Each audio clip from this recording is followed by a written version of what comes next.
I feel that jobs are a mandatory responsibility for our students in our classroom. I tell them the very first day of school, welcome to the first day of your work for the year. We're at our job every time that we come to school. So my job is to be the best teacher I can be, and their job is to be the best student.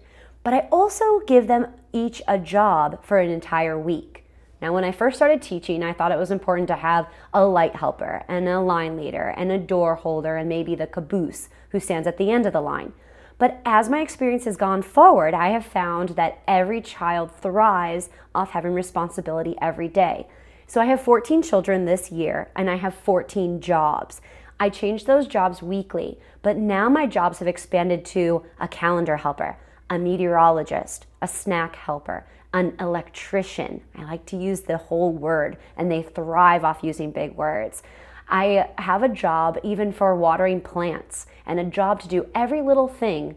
My favorite, teacher assistant. They will do anything for me. But everything that I can think of throughout the day that I might need a little bit of assistance with, and the kids just love having that responsibility. They take pride in it and enjoy being a part of our school family.